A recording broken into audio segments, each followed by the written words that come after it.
우리 내가 새 일을 행하리니 라고 하는 제목을 가지고 연말 연초에 우리 열심히 성경 말씀을 잘 들었습니다. 이제 거기에 대한 부록으로 오늘 이렇게 진행을 하겠습니다. 첫 번째는 하나님 앞에 직통으로 구하는 그런 우리들이 되자라고 하는 얘기를 제가 말씀을 드렸고, 이제는 구하고 경험해야 될 때가 됐다.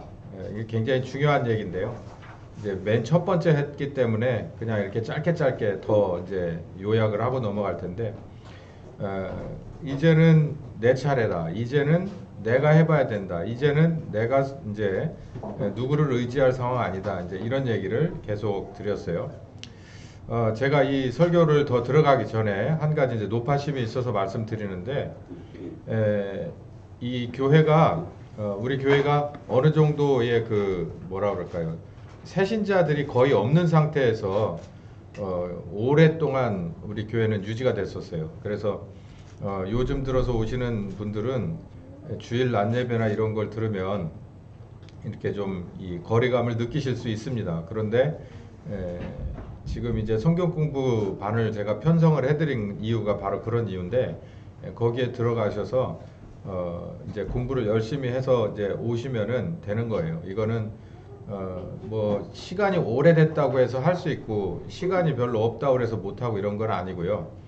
내가 얼마만큼 열심히 따라 붙느냐에 따라서 이게 결정되는 거라고 저는 생각을 합니다. 그래서 열심히 있는 반에서 공부하시면서 거기서 선생님들이 지도해 주는 대로 열심히 따라가다 보면, 아, 이제 이 설교가 뭐 얘기하는 거구나 라고 하는 것이 이제 전체적인 흐름이 들릴 때쯤 되면 여러분도 이제 우리 교회 20년 차 성도가 되는 거예요.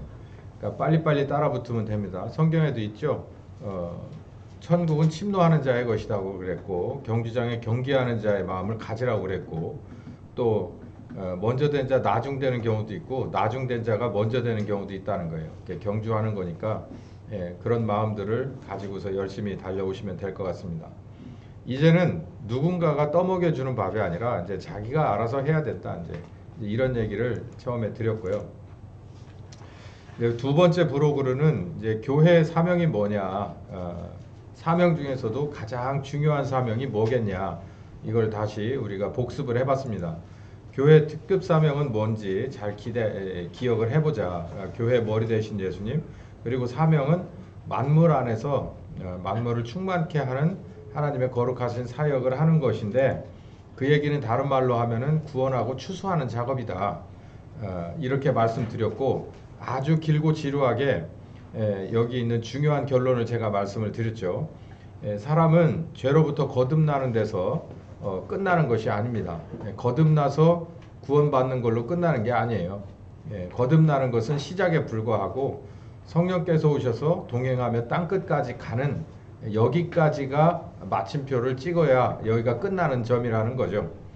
거듭난 새 사람이 성령님과 교육받기도 하고 또 순종하는 그런 헌신하는 준비를, 훈련을 계속 받는 것이 중요하다. 이게 경주하는 자의 심정을 가지고 열심히 달려가야 되는데, 대부분 가르쳐 주지도 않고, 또 가르쳐 줘도 하다가 그냥 지치면은 그냥 슬그머니 주저앉아 버리고 마는 거죠. 그러면서 뭘만 꼭 붙잡고 있냐면 나는 거듭난 사람이다, 혹은 뭐 심지어는 그 고리대적 그 칼빈을 끌고 있는 거, 그거 참 보기 안 좋습니다. 그건 그분 거고요. 성령께서 우리에게 주시는 건 따로 있는데, 귀한 말씀을 중심으로 볼 때 성령님과 교육받고 훈련받지 않으면 안 된다는 것을 우리는 경험한 바죠. 그 훈련 끝에 우리에게 사역을 맡기고 우리가 헌신으로 화답하면 성령께서 오셔서 사도행전 2장부터의 결과가 일어난다는 거예요. 그런 교회가 세상에 어디 있어요? 이 패턴으로 이루어진 교회가 어디 있습니까? 일단 성경에 나오는 교회가 있습니다. 그리고 그 중간중간에도 있겠지만 우리가 뭐라고 증명해낼 수 없는 하나님의 역사 가운데만 기록된 교회들도 있기 때문에 우리에게 이 복음이 전해진 것도 사실이고, 다른 거 그만두고 우리 하나침례교회는 이 길로 가겠다라고 하는 말씀이고, 그렇게 목적을 정하고 목표 정하고 성령님과 지금까지 20년째 오고 있다 하는 말씀 드렸어요. 우리 교회 특급 사명이 바로 이거다.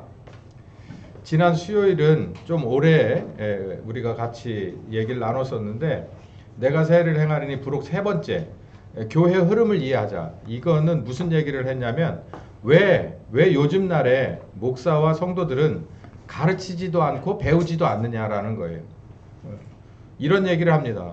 제가 이 교회에서 목회하는 얘기를 한 100분의 1만 얘기하면 목사들이 깜짝 놀래요. 어떻게 목사님은 그렇게 교주처럼 군림을 하냐는 거예요. 물론 뭐 지금은 많이 제가 성령 충만한 가운데서 떨어져 지내려고 노력을 하지만 예전 같으면 계속 불려다녔습니다. 오라고 해서 본인이 스스로 안 하면 제가 문자해서 전화해서 오라고 하고 그래도 저기 안 하면 하나님이 아주 다리몽댕이 분지러다가 가져다 앞에다가 놔주기도 하고 그랬어요. 그러던 때가 우리도 지루하게 오래 있었는데 지금은 그렇게 잘 안 하죠. 뭐 한두 가지 얘기 듣고 깜짝 놀라는데 그 이유가 뭐냐면 그렇게 자기의 그 사생활을 오픈하는 성도가 없다는 거예요. 아니 제가 그러는 거예요. 의사한테 앞에 와서 아파가지고 고쳐달라고 온 사람이 나는 이 상반신을 보여주기도 싫고 나는 어디 수술 받는데 수술대 위에 눕기도 싫고 그러면 어떻게 고쳐주느냐고 제가 그냥 웃으면서 말하면 다들 뒷말이 없어요. 근데 세상이 그렇지 않대요. 그럼 못 고쳐주지. 그냥 그러고 웃고 마는 거예요. 간단한 거예요. 성경을 보세요. 하나님이 우리들 속속들이 개입하고 싶다는 거예요. 그러니까 목사가는 개입하지 마라. 저 안 개입하고 싶어요. 그래서 저도 지금 안 개입하고 있습니다. 몰라서 그냥 놔두는 게 아니고 안 들려서 놔두는 게 아니에요. 여기 앉아서 다 듣고 보는데 그래도 놔두는 건 왜냐면 지금은 때가 그런 때가 아니라서 놔두는 것일 뿐이지 모르는 것은 아니다. 그러나 하나님은 계속 문을 두드린다는 거예요. 지금 아까 오늘 부록 첫 번째 얘기를 했잖아요. 지금 때는 본인들 스스로가 하나님 앞에 서는 때다. 기도로 서고 그리고 공부, 지혜로 서고 그리고 지식으로 서고 그리고 성령님과 함께 동행해서 이제 현실에서 가보는 때다. 그러니까 제 몽학 선생은 옆에로 잠깐 비껴나 있는 것 뿐인데 하나님은 여러분의 모든 것을 간섭하고 싶고 개입하고 싶고 바꿔주고 싶은 거예요. 그런데 왜 이걸 안 가르쳐 주냐? 그리고 또 왜 그걸 교인들은 싫어하냐? 그래서 큰 교회 저기 우리는 참 이 교회를 잘 져놨어요. 이 중간에 이게 뭡니까? 기둥이 있으면은 그 뒤에 딱 이렇게 우리는 그게 없잖아. 여기 딱 있으면 다 보이게끔 참 잘 져놨어요. 그런데 그 숨어가지고 저기 막 1과 2분의 1층, 2층, 3층 저 꼭대기 숨으면 아무리 보려고 그래도 안 보여. 자기들은 사회자 이게 큰 화면에다가 나를 다 보면서 안 보이는 거예요. 그게 뭡니까? 나는 보이고 싶지 않다는 거예요. 근데 뭘로 교회를 오나 몰라. 그냥 편하게 난 집에서 무교회주의자로 섬기고 말지. 근데 왜 교회에 올까? 참 용기도 없는 것 같아. 두려움도 많고. 그러지 않기를 바래요. 우리 교회는 그런 사람 없이 20년째 오고 있습니다. 이 동영상을 우리 교회는 아닌 누군가가 보시거든 그게 잘못된 거예요. 교회 오면 내가 구원받으러 왔으니까 그리고 신자가 신자답게 살기 위해서 왔고 교육받고 훈련받으러 왔고 이 목사와 이 교회가 내가 의존할 만한 교회다라고 생각하면 적극적으로 임하시기 바랍니다. 적극적으로 임해서 원하는 걸 찾아가세요. 좋은 걸 찾아가기도 하고 경우에 따라서는 끼워서 가져가기도 하고 그러다 보면 크는 거예요. 우리 교회 지금 신생아들은 잘 먹습니다. 저도 애를 둘 키워봤지만 잘 먹기도 하고 안 먹기도 하거든요. 근데 어른들은 보면 잘 먹는 애한테 굉장히 한 번 더 이게 눈길이 갑니다. 왜냐하면 잘 먹으면 앞으로의 결과가 좋을 거라는 걸 알기 때문이죠. 신앙생활도 잘 먹고 아주 뭐라 그럴까요? 아주 그냥 독하게 매달려서 기고 아니고 왜 기고 아니고 그리고 이건 왜 되고 안 되고 이렇게 또 이제는 하나님 앞에도 그렇게 야곱처럼 그렇게 꼭 붙잡고 늘어져서 내가 뭐가 어떻게 되더라도 하나님 이 문제 그러고서 달려드는 그런 캐릭터가 신앙생활에 진보가 있는데 그렇지 못한 것을 그냥 놔두는 목사 그 하나님 앞에 가서 거기에 대한 대가를 치러야 될 거예요. 할 거면 바로 하고, 성도들이 숨고 싶어 하더라도 거기서 추려서라도 정말 키워낼 사람은 꼭 키워내는 용기가 필요한 때입니다. 왜 그렇게 생겼냐라는 얘기를 했어요. 왜 대한민국의 교회가 위에나 아래나 똑같이 편먹고 하나님이 원하는 쪽으로 안 가냐, 이 얘기를 한 거예요. 그 얘기를 저는 이 사람 때문이라고 생각했어요. 그래서 이 사람에 대해서는 뭐 굳이 말할 필요가 없고요. 이 사람 때문에 어떤 신학이 확립이 됐느냐면 바로 이 신학이 확립이 됐어요. 신정통주의적인 신학이. 그게 신기하게 우리나라 교계는 참 재밌습니다. 저도 어려서부터 신앙생활 하면서 지금까지 신학교도 오래 다녔고요. 그 목회도 길게는 안 했습니다만 한 20년 하면서 저도 이쯤 되면은 한마디 할 만은 하거든요. 왜냐하면 다 봐왔기 때문에.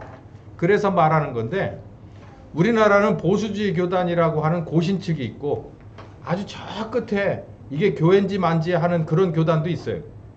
근데 신기하게 말이죠. 저 끝에 있다고 그래서 또 이쪽 끝에 있다고 그래서 이 사람들의 컬러가 다르지 않아요. 색깔이 똑같아. 신학이 별로 차이가 없어. 그냥 이름만 달라. 나는 뭐 무슨 교회 무슨 파다. 나는 무슨 교회 무슨 파다. 그리고 그 가운데 막 섞여서 혼자 있는데 추구하는 바는 다 똑같아. 그게 뭐냐고요? 바로 이거예요. 이게 도대체 무슨 얘기인데, 쉽게 말하면 꽝 잡는 게 매라고 하는 것이 그게 핵심이에요. 꽝 잡는 게 매. 여러분, 꽝 잡는 게 매는 교회에서 쓰는 얘기가 아닙니다. 어디서 쓰는 얘기냐면 교회 밖에서 쓰는 얘기예요. 주로 어디서 쓰는 얘기냐면 물건 팔아먹는 그런 데서 쓰는 얘기예요.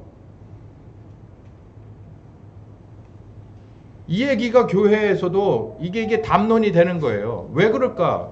이해관계가 두 가지, 세 가지가 얽혀요. 제가 아까 말씀드렸죠. 교회가 커야 목사도 같이 큽니다. 교회가 작은데 목사만 팍 이렇게 커 있는 사람 보셨어요? 없어요. 교회가 큰데 목사도 그만큼 같이 크는 거예요.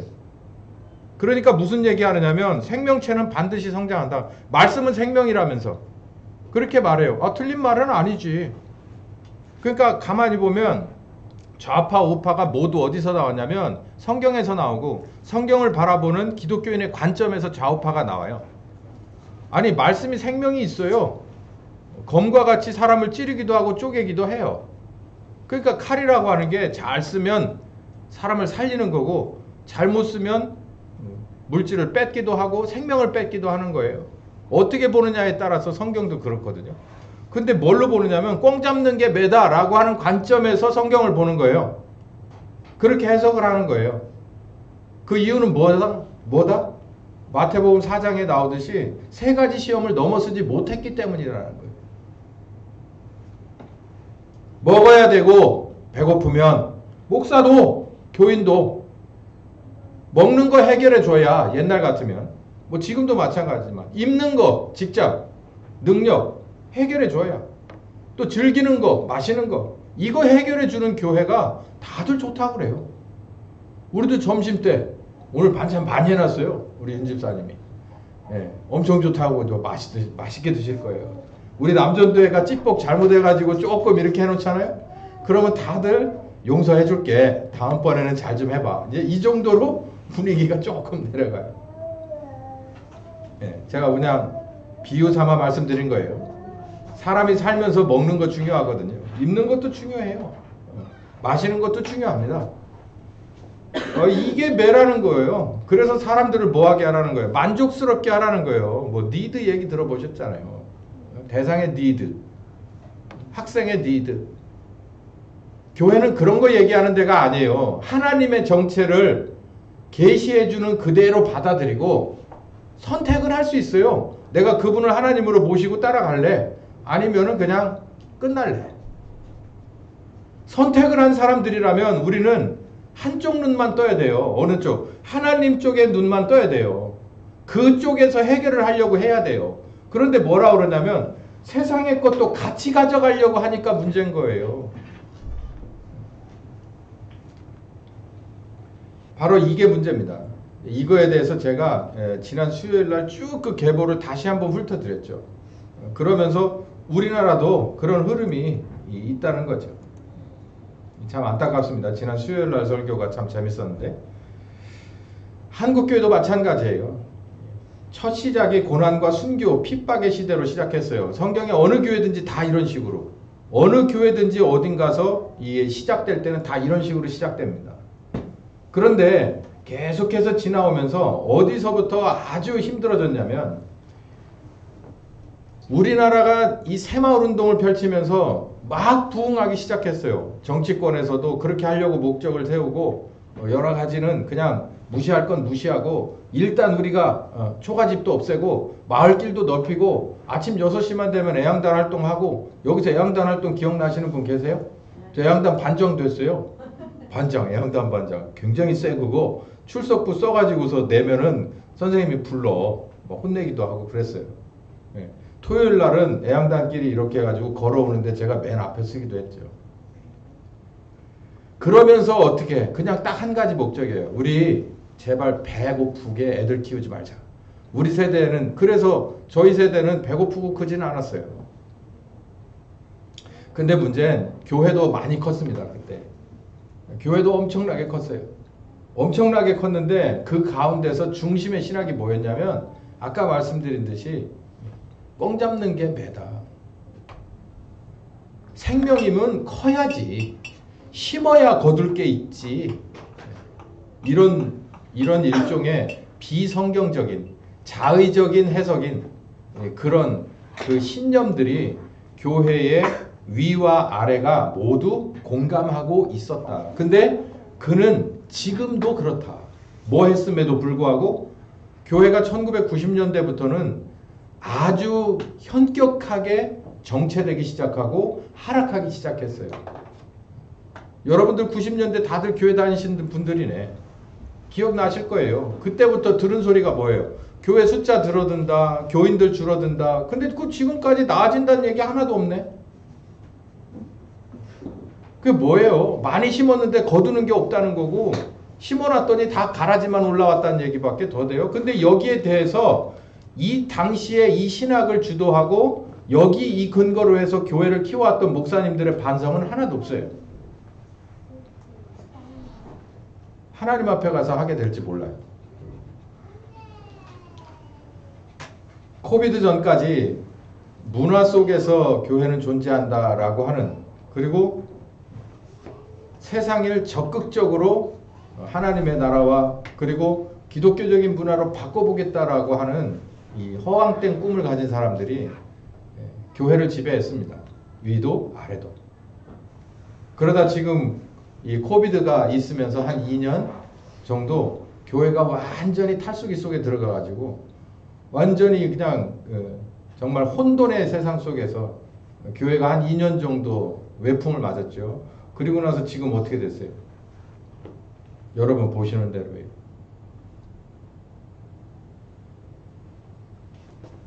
우리가 해야 될 일이 뭘까? 그래서 이 문제를 좀 고민을 좀 해봤습니다.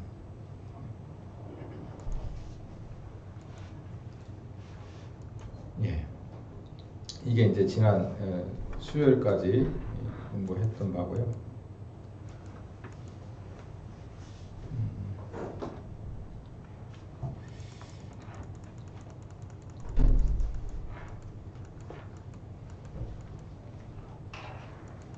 네, 여기서 제가 오늘 말씀이 들어 있어야 되는데 이게 없는 것 같다.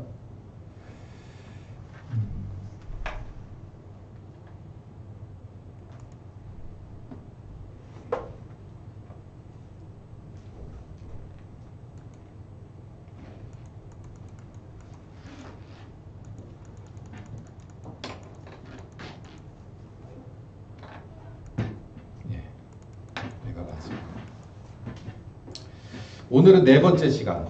시간이 벌써 이렇게 갔네요. 내가 새해를 행하리니 부록 네 번째 시간. 첫 번째 시간은 이제 우리들 스스로가 해야 될 때다. 이제 듣는 데서 뭐 보는 데서가 아니라 이제 내가 직접 나서야 된다. 그렇게 해서 이제 시작했고 두 번째, 세 번째, 우리가 해야 될 일이 뭐냐, 두 번째, 그리고 세 번째, 왜 그렇게 세상이 우리가 나서야 될 만큼, 우리처럼 소규모고, 우리처럼 이런 사람들이 나서야 될 만큼 여기까지 왔는가라고 하는 흐름을 들여다봤고, 오늘은 이제 네 번째, 예수님의 십자가는 여기 이퀄하는 게 는이잖아요. 예수님의 십자가는 대속과 침례다라는 거예요. 그래서 원죄를 대속하는 거고 성령과 불의 침례다라고 하는 것을 알자라는 거예요. 그러니까 다시 핵심 정리인데 우리가 지금까지 배워왔던 것에 관한 핵심이에요. 뭐를 알자면 예수님의 십자가의 의미를 알자는 거예요. 예수님의 십자가의 의미가 뭡니까? 우리 저기 십자가도 있죠. 여러분의 마음속에도 십자가가 있어요. 일단 예수님의 십자가는 내 속에 있는 원죄에 관한 대속이에요. 그게 첫 번째예요. 우리 다시 복습하는 게 굉장히 중요한데 왜 이 복습을 하느냐면 원죄 대속이다라고 하는 것을 모르는 사람은 없습니다. 근데 요거에 대해서는 별로 생각을 하지 않아요. 예수님의 십자가는 우리를 대속하는 것뿐만 아니라 성령과 불로 침례를 주려고 한다라는 얘기죠. 예. 요거를 오늘 핵심으로 하려고 하는 거고, 요 말씀이 오늘도 참 중요한 말씀이 2부까지 이제 전해질 거예요. 한번 말씀 따라가 보죠. 항상 저는 말씀이 없는 얘기를 안 하니까요. 주목해야 될 베드로의 설교가 있습니다. 이게 첫 번 설교거든요. 사도행전 2장에 성령께서 오셔서 그들을 감동하고 120명을 예루살렘 성전 광장으로 싹 내모른 다음에 거기서 막 각자의 방언으로 막 얘기를 했어요.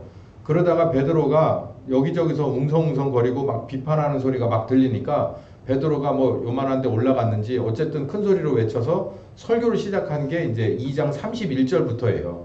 베드로의 이제 첫 번 설교거든요. 이제 그 설교를 한번 이렇게 유심히 보자는 거예요. 이렇게 내용이 적지는 않아요. 근데 그 안에서 아주 이렇게 주목해야 될 내용이 있다는 거예요. 그 얘기가 무슨 얘기냐면 32절에 읽어봅시다. 시작. 이 예수를 하나님이 살리신지라. 어떤 예수죠? 십자가에 죽은 예수죠. 우리가 다 일에 뭐다? 증인이다. 증인. 무슨 예수? 너희들이 죽였지만 하나님이 다시 살리신 것에 관한 증인이다. 요거 기억해 두세요. 부활하신 예수님에 관한 증인. 요거를 첫 번째 이제 제가 성질 급하게 하나 물어보겠는데, 여러분이 섬기는 주님은 어떤 주님입니까? 그리스도 예수십니까? 그러면 그분은 십자가에 당신을 위해 죽으셨습니까? 예. 그럼 다시 사셨습니까? 예. 당신은 다시 사신 예수 그리스도의 증인입니까? 라고 물어보는 거죠. 그러니까 증인이라고 하는 것을 베드로가 고백을 하고 있어요. 내가 증인이다. 그러니까 증인이 뭐예요? 재판장에 부르잖아요. 뭐 경찰이 부르든 재판장이 부르든 불러가지고 물어보잖아요. 당신 이거 증인 맞냐? 그럴 때 내가 증인이다 라고 얘기하면 모든 것을 내가 짊어지는 거예요. 예수님의 이 부활에 관한, 십자가에 죽고 다시 사신 그리스도에 관한 증인이다라는 얘기를 하고, 그리고 33절을 읽어보죠. 시작. 하나님이 오른손으로 예수를 높이심에 살리셨다는 얘기죠. 그가 약속하신 성령을 아버지께 받아서 너희 보고 듣는 이것을 부어주셨느니라 라고 하는 이 두 번째 것도 굉장히 중요한 거예요. 자, 첫 번째 베드로의 설교가 우리는 누구다? 부활하신 예수의 증인이다. 그리고 두 번째는 뭐냐면 우리가 지금 막 여러분에게 방언으로 얘기해주는 이런 일들은 뭐다? 예수님이 부활하시고 나서 누구에게 받은 거다? 아버지에게 받아서 우리에게 부어주신 어떤 성령? 미리 약속하신 성령이다 라고 하는 거예요. 요 두 가지를 우리는 분명히 알아야 돼요. 일단 부활하신 예수님의 증인인가, 그리고 두 번째는 약속하신 성령 침례를 받은 거냐라는 얘기. 여기서 이제 침례라는 얘기는 안 나왔지만 약속하신 성령을 부어주셨다라고 하는 게 이제 성령 침례를 말하는 건데, 성령 침례를 받았느냐라는 얘기를 하는 거예요. 자, 요 두 가지. 여기 두 가지 이게 쭉 넘어가 보면 예수님은 그리스도다라는 얘기를 또 했고요. 38절에 성령님 얘기를 또 하는데, 시작. 베드로가 가로되 너희가 회개하여 각각 예수 그리스도의 이름으로 침례를 받고 죄사함을 얻으라. 이게 뭡니까? 대속이죠. 아까 얘기했잖아요. 예수님의 십자가는 첫 번째 대속이라고 그랬잖아요. 그리하면 뭐가 있다? 플러스 알파가 있는데 성령을 선물로 받으리라. 누구처럼? 우리들처럼. 우리만 특별한 게 아니라 똑같은 거다라는 거예요. 그러니까 예수님의 십자가는 일단 대속. 죄인의 죄를 대신 속죄하는 대속. 그리고 두 번째는 뭐가 있어요? 약속하신 성령 침례다. 이렇게 요약할 수 있습니다. 그래서 이걸 꼭 기억하라는 거예요. 뭘 기억하라? 대속이라고 하는 것은 우리가 어렸을 때부터 늘 들어왔어요. 이것도 굉장히 중요한 말이지만 오늘 말씀의 초점은 뭐냐면 성령에 관한 거예요. 예수님이 십자가를 지셨기 때문에 우리에게 올 수 있었던, 우리가 혜택을 입을 수 있던 것 두 가지, 하나는 대속의 은혜, 그리고 하나는 성령의 침례라는 거죠. 자, 첫 번째, 부활하신 예수 그리스도. 이 예수를 하나님이 살리신지라 우리가 이 일의 증인이다 라고 32절 우리가 같이 읽었어요. 그럼 제가 첫 번째 한번 물어보겠습니다. 나사렛 청년 예수가 당신의 그리스도가 맞습니까? 라고 물어보는 거예요. 여러분 한번 가만히 생각해 보세요. 이 질문 저도 하면서 굉장히 아주 찔리는 부분이 많았거든요. 나사렛 청년 예수가 당신의 그리스도가 맞습니까? 라고 물어보는 거예요. 그렇다, 아니다, 확실치 않다. 세 가지 중에 하나 답이 나오겠죠. 그렇다라고 하신 분이면 두 번째로 넘어가는 거예요. 십자가에 죽은 예수가 그렇다면 부활했습니까? 라고 물어보는 거예요. 그러니까 당신이 증인이 될 수 있어요? 라고 물어보는 거예요. 그러면 또 역시 그렇다라고 확실하게, 아니다라고 확실하게, 세 번째 슬그머니 확실치 않다. 질문 두 개가 벌써 순식간에 날아갔는데 여러분 어디까지 따라오셨습니까? 세 번째 거, 당신은 부활하신 예수의 제자가 맞습니까? 그렇다, 아니다, 확실치 않다. 여기서 다 그렇다라고 하는데 답이 있으시면 되는 거예요. 그렇지 않고 하나라도 여기 2번이나 3번이나 아니 뭐 여기 보면 확실치 않다. 아니 제가 4번을 안 썼거든요. 관심 없다. 이렇게 되면 그건 의미가 없는 거예요. 대부분 아마 확실치 않다라고 하는데 표시하실 가능성이 많아요. 그렇지 않다 그러면 제가 그 자리에서 그냥 끝내고 다음 주부터 오지 말라고 할 거니까. 확실치 않다 그러면은 빨리 어디로 가야 되냐면 확실하셔야 돼요. 확실. 예. 부활하신 예수 그리스도, 이게 대속의 은혜는 요 세 가지가 우리에게 모두가 이루어진 사람이어야 돼요. 그래야 예수님이 십자가를 지신 효과가 나에게 나타나는 거예요. 어떤 면에서? 대속의 효과가. 예수님이 나를 위해서 죽었다는데 예수님이 나를 위해서 죽으신 분인지도 확실치가 않아. 무엇 때문에 죽었는지도 확실치 않아. 그래서 내가 얼마나 바뀌었는지도 확실치 않아. 그러면은 예수님의 대속의 은혜가 이게 그 대상에게 효과가 있어요? 우리가 생각해도 없잖아요. 그러면 하나님이 우리가 생각해도 없는데 네가 믿는다며? 그러니까 됐어? 묻지도 말고 따져. 믿어? 오케이? 오케이. 들어가. 이렇게 하실까요?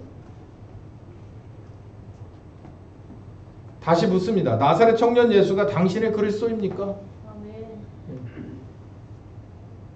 나사렛 청년 예수가를 제가 넣은 게 나사렛 청년 예수를 가만히 떠올려 보세요. 많이 좋은 걸로 하지 마시고 똑같이 그냥 나사렛 청년 예수. 나사렛 청년 예수. 그 당시에 같은 1인칭 시점에서 봤을 때 그냥 우습게 볼 수도 있는 미혼모의 자녀잖아요. 그리고 뭐 대단히 귀중한 뭐 귀족도 아니고 뭐 그냥 목수 아버지 그거 물려받아서 그냥 집에서 그렇게 밖에 나와서 사회생활을 막 왕성하게 하는 사람도 아니고. 근데 그분이 어떻게 하다 보니까는 십자가에 죽었다는데 그분이 그리스도라고 지금 베드로가 얘기하고 있잖아요. 너희들이 우습게 보고 불신하고 십자가에다 걸어 죽인 저 나사렛 청년 예수가 아버지 하나님이 보낸 그리스도였다라고 말하고 있는데 여러분의 반응이 궁금합니다. 대속의 은혜만을 지금 우리나라의 교회 역사 가운데서 처음부터 끝까지 지금도 외치고 있을 거예요. 그 제가 한번 하나씩 뜯어보는 거예요. 이거 제대로 되기는 됐나? 성령님 얘기는 더 이상 나오지도 않았는데 요거를 막 꼭 붙잡고 온 교회 역사가 정말 알맹이가 있기는 있나를 제가 한번 물어본다니까요. 나사렛 청년 예수가 그리스도가 맞느냐? 그렇다면 그분이 부활했냐? 십자가에 죽은 예수가 부활했냐? 여러분 만약에 정말 사랑하던 가족 중에 누군가가 아니면 친구나 뭐 아는 분 중에 누군가가 돌아가셔서 너무너무 슬프고 가슴이 미어져서 한동안 막 고민하고 막 우울증 오고 그러다가 어느 날 무덤에 가보니까 무덤이 열리고 그분이 우리 집에 와 있는 거야. 그러면서 밥상 좀 차려 그러고 같이 밥을 먹고 얘기를 해주고 성경 공부 시켜주고 막 이러는 거예요. 그러면 여러분 어떠시겠어요? 예수님이 부활하셨다라고 했을 때 이 제자들이 바로 그런 거예요. 죽는 모습을 봤거든. 참아 볼 수 없어서 그저 그냥 머리만 땅에다가 처박은 타조처럼 숨어서 그러다가 예수님이 부활하셔가지고 하나도 빠짐없이 데려다가 앞에다가 다 보여주고 가르쳐주고 밥 먹고 같이 그러고 따라다니면서 내일을 좀 같이 해줘야 되지 않겠냐라고 권면하고 여러분의 그리스도는 십자가에 그 비참하게 죽은 나사렛 청년 예수는 진짜 부활한 게 맞습니까? 그렇다면 여러분의 신앙생활은 어때야만 할까요? 엄청 기쁜 거 이제는 어느 정도 잠재우고 부활하신 예수에 대해서 이제는 심각하게 부담을 좀 느껴야 되지 않겠는가라는 거죠. 어떤 부활하신 예수의 제자가 맞습니까? 제가 이 세 가지 질문을 하고 나니까 아하, 우리가 지금까지 교회에서 가르쳐준 대속이라고 하는 은혜 그것조차도 10%도 안 되는 거구나. 그냥 성령님의 감동 정도 수준 이상은 없어요. 감동으로 시작돼서 거듭났을 뿐이지 저기 지금 안겨있는 저 꼬맹이들 거듭났을 뿐이지 저게 안 크고 10년이 가고 20년, 70년이 간다 생각해 보세요. 그게 한국교회예요. 하나님이 가만 안 있습니다. 이 문제 해결하실 거예요. 할렐루야. 두 번째는 이제는 뭐 보이지도 않을 만한 얘기. 약속하신 성령이 있다. 예수님 다음에 다음 주자가 있다. 그게 누구냐? 약속하신 성령이라는 거예요. 여러분 상상해 보셨어요? 예수님이면 끝인 줄 알았어요. 예수님의 십자가와 부활이면 끝인 줄 알았어요. 사실 요즘 날의 교회에서 성령님에 관해서 이렇게 정말 깊게 가르칩니까? 성령님에 관해서는 대부분 치유예요. 병자를 고치고 내 기도의 제목을 들어주는 그 정도 수준이에요. 그것도 10%도 안 되는 거예요. 정말 성령님은 그 정도로 대우를 받으셨어요. 우리들의 교회 안에서. 근데 성경을 가만히 보면 그러는 거예요. 31절에 하나님이 오른손으로 예수를 높이셨다. 그건 최종 승자다. 그리스도가 이겼다. 그리스도다. 라고 오른손을 들었어요. 이게 이 경기 중에 양쪽 손을 다 잡고 레프리가 이렇게 들어주잖아요. 그것처럼 높이심에 누가? 예수님이 약속하신 성령을 누구에게 약속했을까요? 우리에게 약속했죠. 우리에게. 약속하신 성령을 아버지께 받아서. 그러니까 예수님이 십자가에 죽으시지 않았다면 그리고 아버지 하나님이 부활시키지 않았다면 누구도 올 수 없었다는 거예요. 성령님도 올 수 없었다는 거죠. 이게 얼마나 중요한 얘기입니까? 예수님의 대속은요. 성령님을 이 땅에 보내시기 위한 것이 어쩌면 더 클 수도 있어요. 요즘 날로 보자면. 대속의 은혜는 한 번에 문을 열 수 있습니다. 회개하고 복음을 믿는 건요. 한 번에 됩니다. 한 번에 돼요. 은혜 줘야겠다. 저 마음에 회개의 영을 부어줘야겠다. 그리고 저 마음이 열게끔 내가 두드려야겠다. 그러면은 오늘 아침까지 그러던 사람이 내일 아침에 교회 가자고 할 수도 있습니다. 대부분 여러분이 기억이 가물가물한 예전엔 그런 식으로 교회가 많은 은혜 가운데 있었고 성도들이 교회 안에 들어오게 됐었죠. 그런데 이 약속하신 성령님은 그렇게 한 번의 일회성으로 되는 문제가 아니에요. 사도행전 4장 1장 4절과 5절 그리고 8절까지를 제가 이렇게 발췌를 했는데요. 여기 예수님이 그랬죠. 떠나시기 전에 예루살렘을 떠나지 말고 약속하신 것을 기다려라. 약속하신 것. 내게 들은 바 아버지의 약속하신 것. 여기에 있는 말씀과 거의 비슷한 말씀인데요. 아버지께 받아서 내가 너희에게 부어준다. 똑같은 패턴에서 말씀하고 있습니다. 성령으로 침례를 받을 것이다. 성령께서 너희에게 오실 것이다. 성령께서 너희에게 침례를 줄 것이다. 성령이 너희에게 임하시면 사도행전 1장 8절. 성령님을 우리가 제대로 알고 대우를 해드려야 되는데 그냥 알콜 램프 지니처럼 생각하는 거예요. 누구 아파요. 고쳐주세요. 나가서 나사렛 예수의 이름으로 명하노니 요 정도만 눈에 들어와요. 초등학교 수준이죠.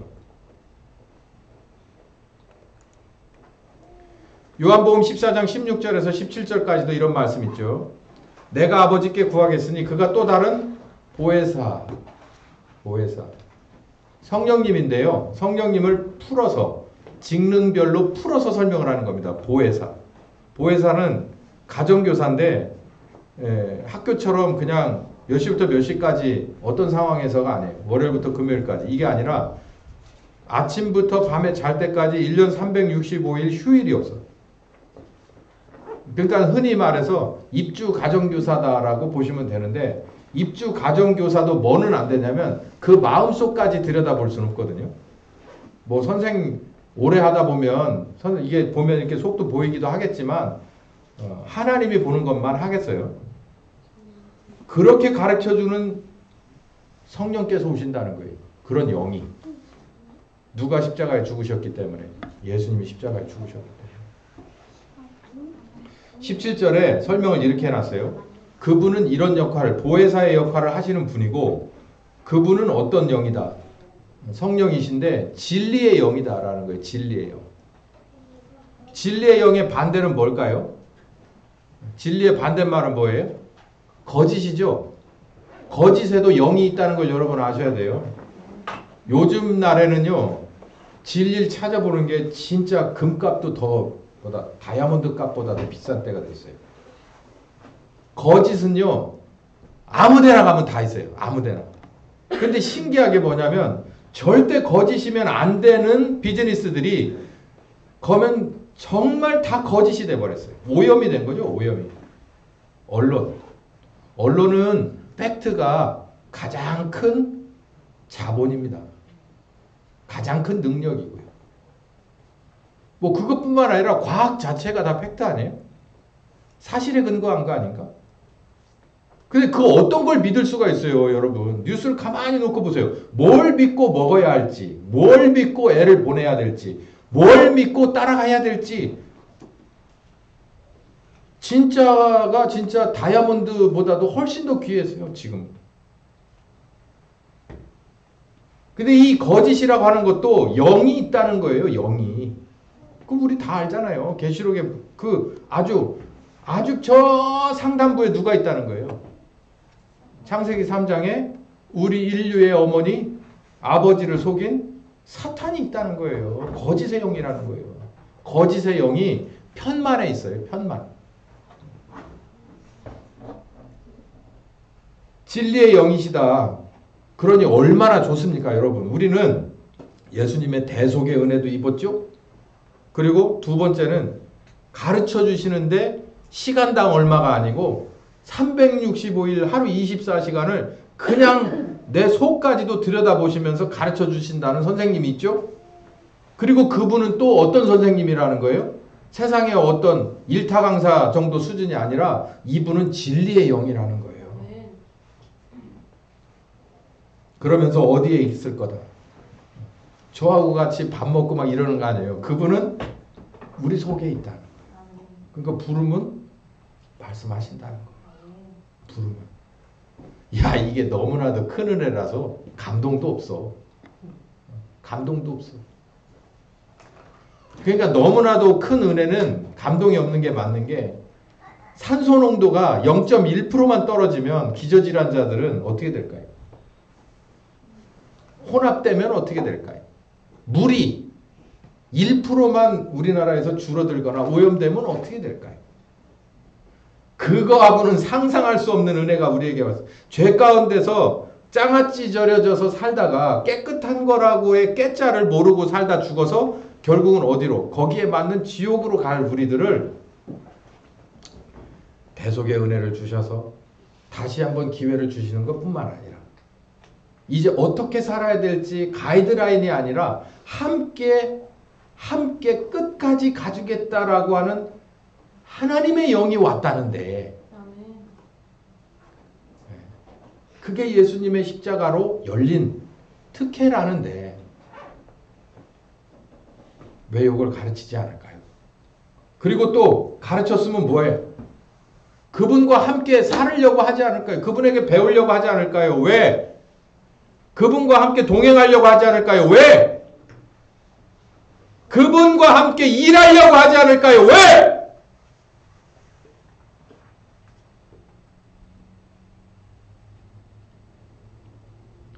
보혜사 곧 아버지께서 내 이름으로 보내실 성령, 그가 너희들을 가르치고 내가 너희에게 말한 모든 것을 생각나게 할 것이다.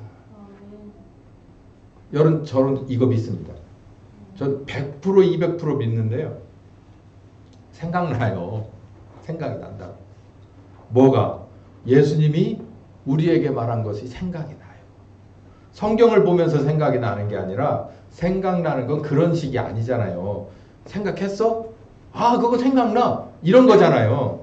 여러분이 다 알고 있는데도 절대로 생각 안 납니다. 그러다가 어떻게 하다 어느 상황에서 뭐 하니까 뭐 번쩍 하면서 생각이 탁 나잖아요.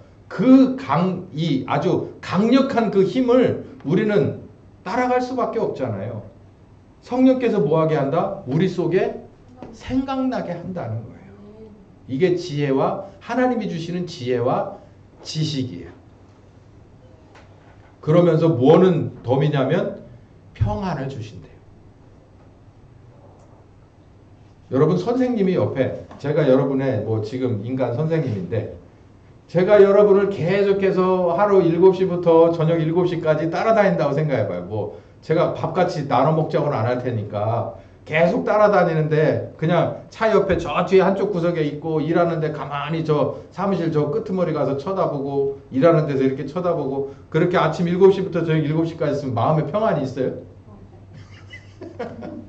상상도 하기 싫지. 근데 여기 보니까 그분이 우리에게 오시면 뭐 한다는 거예요? 세상 평안이 온다는 거예요. 세상에 없는 평안이 온다. 왜 이걸 안 가르칠까요? 가르쳐주면 왜 이 좋은 걸 안 할까요? 3분의 1만 제가 성경을 대드렸어요. 우리는 정말 이런 복을 받은 사람이 세상에는 없어요. 여러분, 우리 다 아시다시피 이 성령께서는 우리들의 모든 것을 아는 것뿐만 아니라, 뭐 아픈 데서부터 배고픈 데서, 인간관계 안 좋은 데서부터 뭐 얽히고 설킨 모든 것을 아는 것뿐만 아니라 모든 것의 해결 방법을 가지고 있고 그만한 능력을 가지고 있는 분이세요. 그래서 하나님이 원하는 방식대로 해결해 주시면서 어떻게든 누굴 가르쳐 주려고, 예수 그리스도, 하나님의 아들이신 예수 그리스도를 가르쳐 주고 너희들도 빛의 자녀로 우뚝 서다고 라고 하는 선생님이에요. 그러니까 우리는 그분 앞에 모든 것을 다 열어놓고 그분과 함께 동행하면서 내 문제거리를 그분과 함께 이마를 맞대고 고민을 하면서, 그리고 이 문제 하나하나들을 같이 해결함을 받으면서 해결되는 모습을 영광 돌리면서 신앙생활을 해야 되는 것이 정석이라는 거예요. 다시 한번 말씀드려요. 예수님의 십자가는 어떤 의미가 있다? 첫 번째, 대속의 의미가 있고, 두 번째, 성령 침례의 의미가 있다. 기도합시다. 감사하신 하나님, 귀한 말씀 감사합니다. 우리들 가운데 이 말씀을 듣고 믿음으로 화합한 자들에게 있는 지금 당면한 문제들을 해결하여 주시옵소서. 건강에 문제가 있거든 이 말씀으로 말미암아 환부를 주여 치료하시고 치유하시고 주님 새롭게 만들어 주시옵소서. 풀리지 않는 모든 것이 있거든 그리고 해결받아야 될 모든 것이 있거든 이 믿음으로 말미암아서 그 말씀이 그 속에 들어가서 주여 하나님의 뜻을 다 이루시옵소서.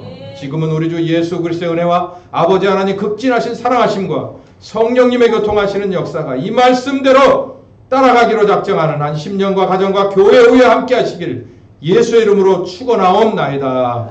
아멘.